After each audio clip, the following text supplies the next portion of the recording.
Bienvenue pour un nouveau numéro de 76 Le Mag, votre magazine tout en images du département de la Seine-Maritime. Ce mois-ci, nous sommes rendus au centre d'expression musicale, le SEM du Havre. Vous l'aurez compris, on parlera beaucoup musique, mais pas que. Je vous propose tout de suite de regarder le sommaire de votre magazine.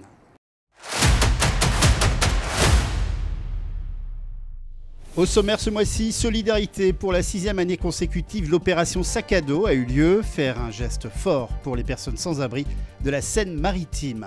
Rencontre avec un talent d'ici, pas comme les autres, Nathan Legendre, futur ingénieur, il est aussi champion d'Europe de billard à l'âge de 20 ans. Terre de sport, portrait d'Alexandra Saint-Pierre, championne du monde de tennis de table en e-sport et n'a qu'une seule idée en tête, les JO Paris 2024. Et en fin d'émission, nous plongerons dans l'univers musical rock des City Kids qui nous interpréteront un titre de leur prochain album en live sur la scène du Tube au SEM du Havre. L'école de SEM a pris ses quartiers au sein du fort en 2013. Le fort de Tourneville avait pour vocation d'empêcher une troupe ennemie de prendre position sur les hauteurs de la ville. Ce système de fort empêcha ainsi les Prussiens de prendre la ville du Havre durant la guerre de 1870. En 1880, le fort perd sa vocation défensive pour devenir une caserne jusqu'en 1976, date de sa fermeture à des activités militaires. Avant de continuer à découvrir l'école Le SEM avec notre invité Doris Lemat, responsable de communication du SEM, direction Rouen pour l'opération Sac à dos, un geste fort pour les sans-abri de la Seine-Maritime.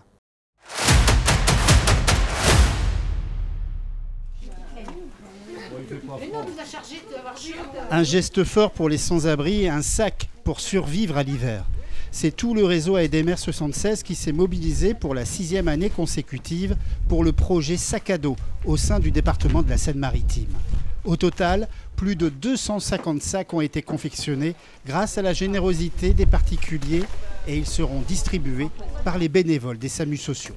Alors, nous avons 4 kits.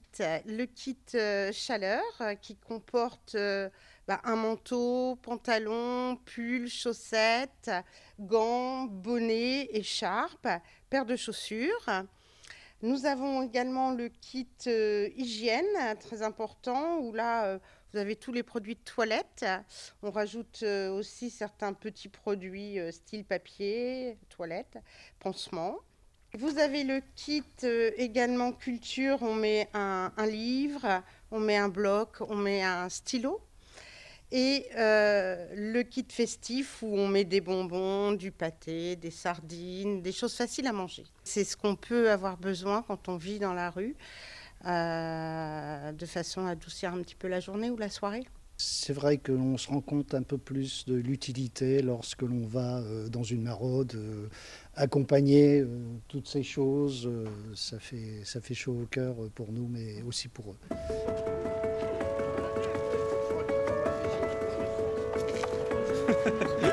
Ça serait bien. Voilà.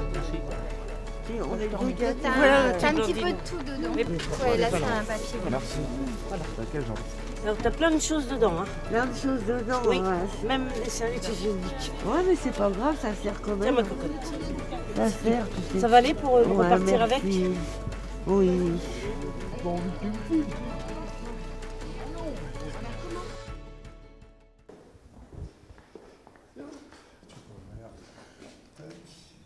on se retrouve toujours au SEM. Cette fois-ci, nous sommes rentrés à l'intérieur et l'intérieur d'une salle de classe, une salle d'atelier, n'est-ce pas, Doris Lemat? Vous êtes chargée de communication du SEM. Nous sommes dans une salle dite d'atelier. Voilà, parce qu'en fait, on a 17 salles de cours dans la partie école du SEM. On a des salles qui sont dédiées donc à des instruments, à la pratique instrumentale spécifique, batterie, guitare, basse, piano, chant. Et une fois que les élèves ont un peu progressé dans leur pratique individuelle, on les met en collectif pour faire des groupes. Et c'est typiquement ici une salle d'atelier où il y a tout l'instrumentarium qui permet effectivement de travailler de manière collective. Alors vous allez nous aider à continuer ce fil d'histoire du SEM et de ce fort de Tourneville qui est bien sûr devenu le SEM. On s'est arrêté nous à 1976, qu'est-ce qui s'est passé après alors ? Alors, en 1976, je suis pas une historienne du fort de Tourneville, mais je sais que le fort a été cédé, a perdu sa vocation militaire et a été cédé à la ville du Havre, je crois. Alors, la légende dit pour 1 franc symbolique. Est-ce que c'est vrai, est-ce que c'est pas vrai? J'en sais trop rien. Mais en tous les cas, après, c'est devenu une friche plutôt culturelle et puis ça a hébergé aussi les archives municipales et puis aussi les fonds du Muséum d'histoire naturelle. Voilà. Et petit à petit, les assos ont pris place dans le fort et c'est devenu plus une friche culturelle de nos jours, quoi. Et donc 2013, il y a le pôle qu'on verra un peu plus tard dans l'émission, le pôle de répétition. Et ensuite, donc, il y a vraiment l'école, le SEM. En fait, le SEM s'est construit vraiment comme des Legos. On s'est installé en 2013. Donc, on a commencé à 2010 les travaux, parce qu'auparavant, nous avions le SEM, mais dans le centre-ville du Havre. C'était des anciens centres poids café qui faisaient 600 mètres carrés et ça devenait totalement impossible d'avoir autant d'élèves dans des lieux aussi peu faits pour. Donc, on a commencé en 2010 les travaux ici pour le pôle de répétition, à la suite de la fermeture de la SMAC de cette époque qui s'appelait le cabaret électrique. On a investi donc le pôle de répétition en 2013, puis en 2016, on a ouvert la partie centre de formation professionnelle, parce que nous sommes aussi un centre de formation professionnelle, et en 2018, on a inauguré l'école, voilà, donc qui est la plus grosse partie des bâtiments sur 1365 mètres carrés sur 2300 global. Merci Doris pour ces premières précisions, très précises, même si vous n'êtes pas historienne comme vous dites. On va passer à la partie vraiment un peu plus pédagogique avec l'ACHAM, vous allez tout savoir tout de suite, mais après, une première page d'actualité du département en 76 secondes.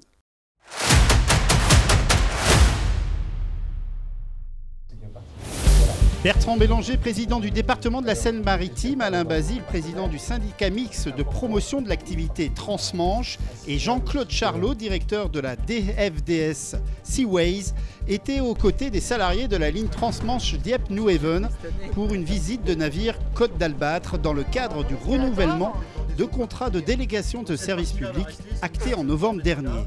Durant cette visite, les futurs aménagements pour les 2 navires Transmanche ont été présentés aux élus et à la presse. Nous sommes très heureux d'avoir pu renouveler cette délégation de service public pour les 5 années qui viennent, avec une liaison transmanche modernisée, bien renouvelée, permettre d'assurer ce lien avec l'Angleterre. Nous y sommes attachés, notre territoire, l'économie de la Seine-Maritime est particulièrement attachée à cette ligne. Le 11 janvier s'est tenue la séance d'investiture du conseil départemental des collégiens, un conseil qui est une assemblée départementale version junior avec des conseillers collégiens élus pour un mandat de 2 ans à raison d'un conseiller titulaire et d'un conseiller suppléant par collège, soit 53 binômes.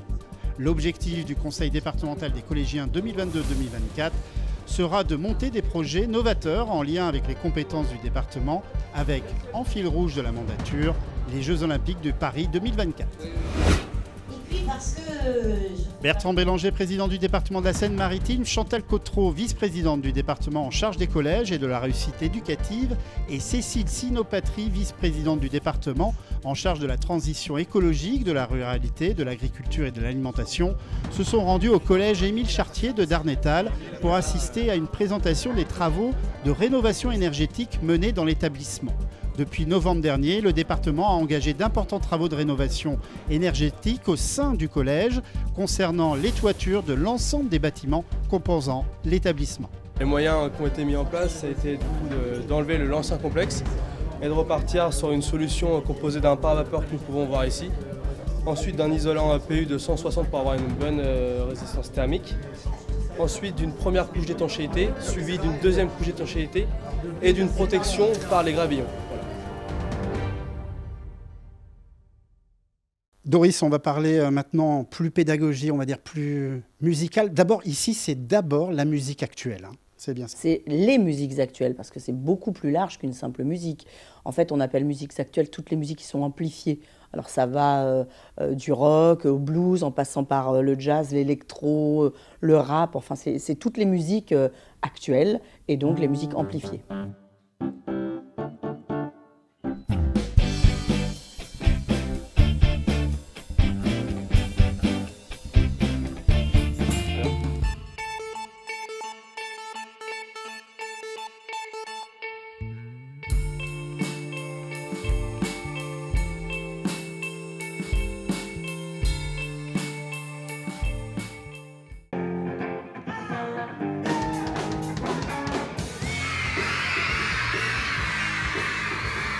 Alors on vient de voir des images magnifiques de ces enfants qui, lors d'un concert dit pédagogique, s'éclatent, on peut le dire. Ce sont des CM1 de futurs 6e et justement on prévoit ici une classe spéciale, la CHAM. La CHAM. Alors la CHAM, c'est une classe à horaire aménagé musiques actuelles. Ça existait déjà pour le théâtre, pour la danse, pour la musique classique.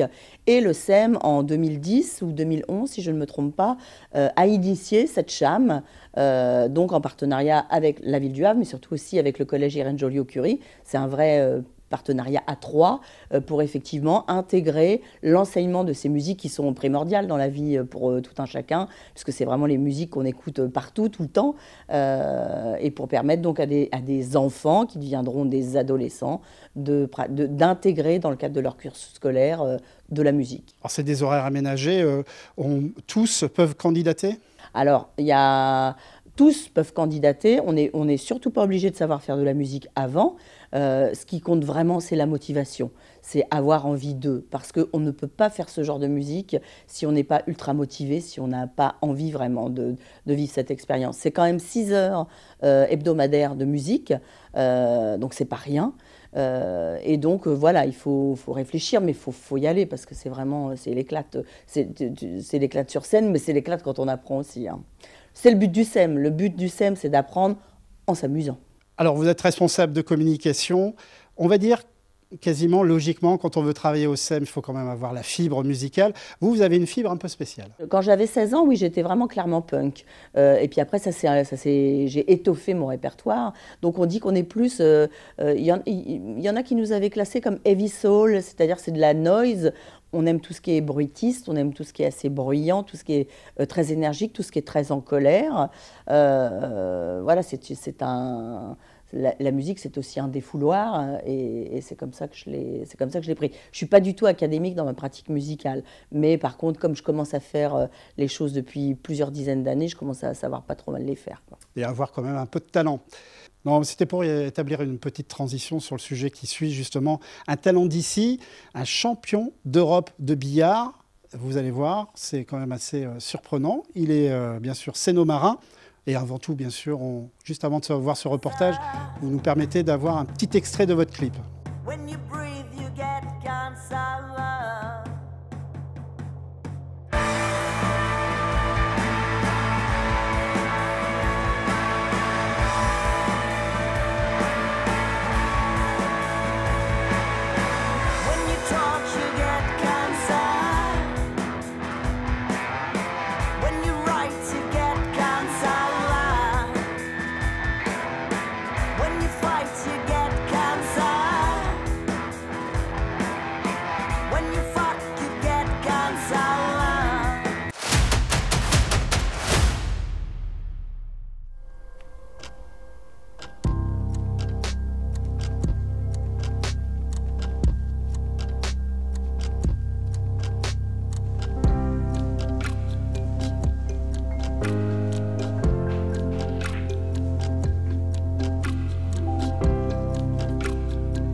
Je m'appelle Nathan Legendre, j'ai 20 ans et actuellement j'étudie à l'INSA-Rouen, un institut d'ingénieurs, une école d'ingénieurs, et je suis actuellement en sport-études. Voilà, donc sport-études bizarre qui me permet d'avoir un emploi du temps aménagé. Et là actuellement je suis en 2e année. J'ai eu une médaille d'or au championnat d'Europe cette année à la partie libre en junior, donc c'est les moins de 21 ans. Donc c'était en Italie. J'ai aussi eu cette année 2 médailles d'or, une en championnat de France, une en junior et une en senior. Et les années précédentes, j'ai eu plusieurs médailles d'argent en catégorie cadet, donc moins de 17 ans.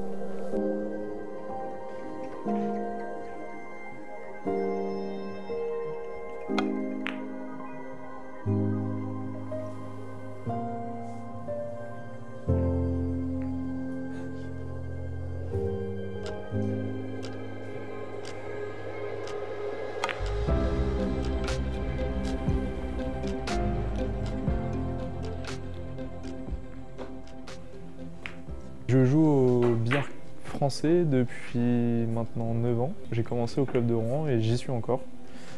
Donc c'est un club avec pas mal de joueurs qui m'a permis d'évoluer assez rapidement avec de la formation et pas mal de stages avec des très bons joueurs qui m'a permis de progresser et d'atteindre ce niveau.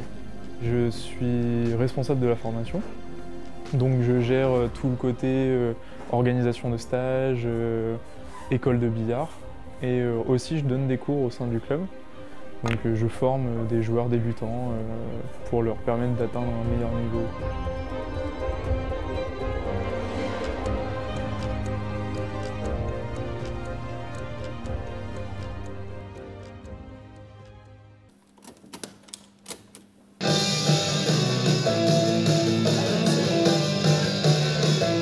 En termes de design intérieur, on peut dire que le SEM n'a pas loupé sa déco. En effet, dans les salles, les couloirs, beaucoup d'objets relatant une certaine époque musicale sont visibles, notamment par exemple ce jukebox. Mais autre spécificité, et pas des moindres, toutes les portes du SEM ont été relookées par un auteur de BD à vrai très connu, Riff, qui a utilisé comme fil conducteur le nom des studios célèbres dans le monde, comme par exemple Electric Lady, qui est le studio de Jimi Hendrix.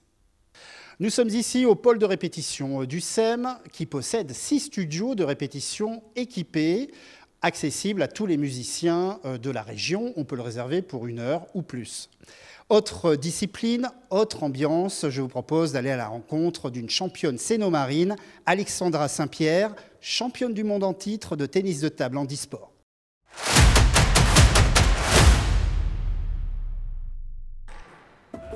Ne vous fiez pas aux apparences, ni à l'apparence. Regard fixe et concentré, même pour un simple entraînement, cette joueuse de tennis de table handisport a tout d'une grande championne. Elle l'a déjà prouvé il y a quelques semaines en devenant championne du monde. Et pour que le rêve continue, les échauffements sont appliqués pour qu'un entraînement produise l'effet escompté pour toujours aller plus loin.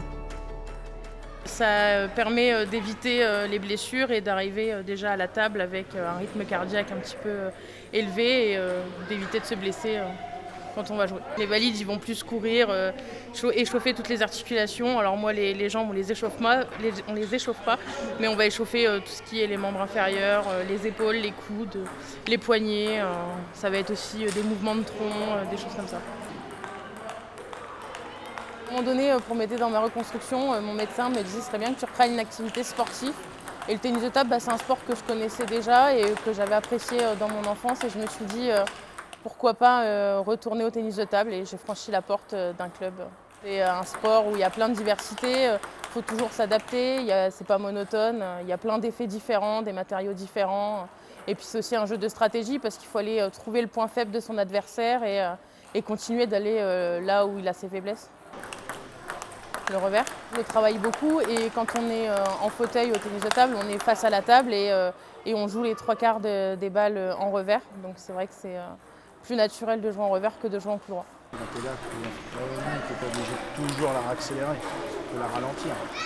Comme je joue souvent en fauteuil, je sais ce que c'est de jouer en fauteuil. C'est très très dur. Il faut être très rapide, il faut être vif, il faut coordonner le bras gauche avec la raquette. On sait que le tennis de table, on a très peu de temps. Donc voilà, mais oui, on a des belles qualités. Mais il y a encore beaucoup de choses à travailler. Pour celle qui a commencé cette discipline en 2019, Alexandra Saint-Pierre rêve de Jeux Olympiques chez elle en France, à Paris, en 2024. C'est le Graal pour un sportif, c'est la compétition de référence que tout sportif souhaite de faire et de ramener une médaille de ces Jeux, ramener la médaille d'or. Ramener la médaille d'or et jouer aussi les joueuses chinoises parce que je ne les ai pas encore jouées et que normalement la numéro 1 dans ma catégorie est une joueuse chinoise. Ce qui est sûr, c'est qu'Alexandra Saint-Pierre ne lâchera rien pour accomplir son rêve olympique.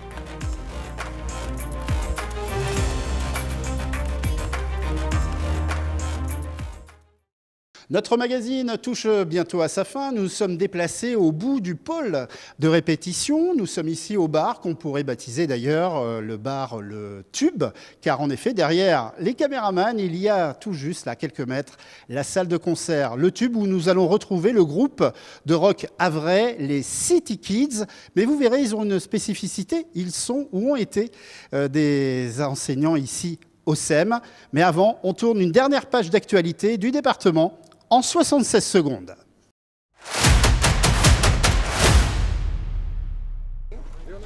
Le 24 janvier, la maison départementale des sports a été inaugurée afin de renforcer l'offre sportive et de développer les synergies.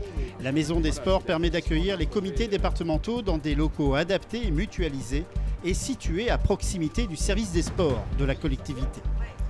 5 comités ont déjà rejoint la maison départementale des sports. Le 27 janvier a eu lieu les premières rencontres départementales pour la prévention et la protection de l'enfance en présence de Charlotte Cobel, secrétaire d'État auprès de la Première ministre chargée de l'enfance. Ces rencontres visent à dresser un bilan et à définir des axes d'amélioration avec 3 sujets prioritaires: la prévention, la protection et l'accompagnement à la sortie. En Seine-Maritime, plus de 7000 enfants bénéficient de mesures, dont plus de 4000 sont placés auprès d'assistants familiaux ou établissements comme celui de Biorel. On le voit, ici on fait du sur-mesure, on fait de la dentelle et on s'appuie sur plusieurs dispositifs pour permettre à chaque jeune d'avancer à son rythme en fonction de ses forces et de ses vulnérabilités. Voilà. Donc c'est évidemment une magnifique synergie, animée certes par un département et une association très porteuse, mais qu'il faut continuer à développer sur le territoire. Connex 76 a franchi le cap du 50 millième client en fibre optique sur le réseau très haut débit Seine-Maritime numérique. Le 24 janvier, un point d'étape a été fait à Saint-Marc sur le réseau fibre déployé par la Seine-Maritime numérique qui prend en charge la construction des réseaux en fibre optique pour accorder progressivement 240 000 foyers d'ici la fin d'année 2023.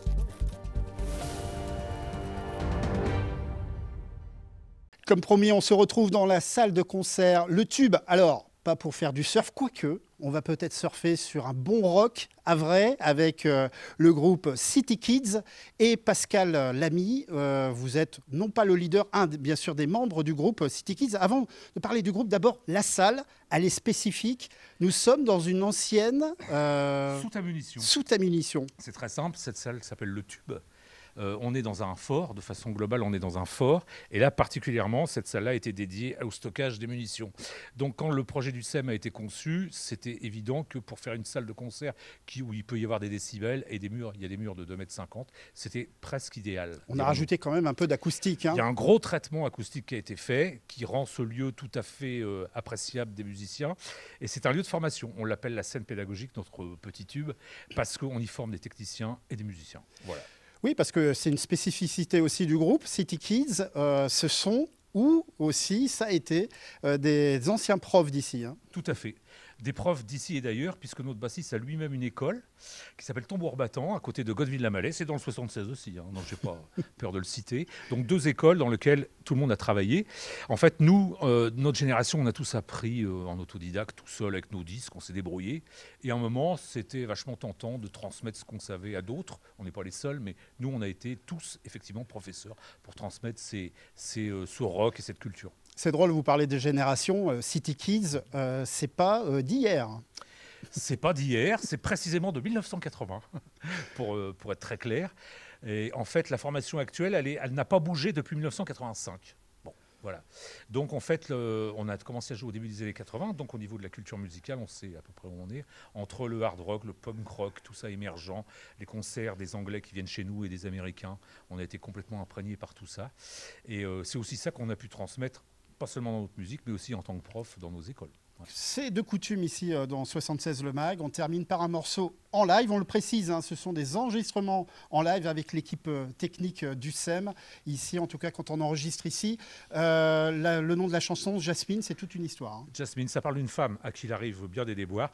Et le sujet des femmes par les temps qui courent, c'est un sujet quand même assez fort. Et c'est la première fois, je crois, qu'on parle du sujet de la femme à ce point-là dans une chanson. Ouais. Eh bien, merci beaucoup Pascal Lamy et puis le groupe City Kids qui vont se produire tout de suite. Un petit extrait en live, on vous le rappelle, vous pouvez retrouver le clip en entier avec un sujet un peu plus complet dans Culture Mix qui sort une fois par mois. D'ici là, d'ici le mois prochain, je vous souhaite de bonnes choses. Et puis on se retrouve donc dans un mois pour un nouveau numéro de 76 Le Mag. Place à Jasmine avec les City Kids.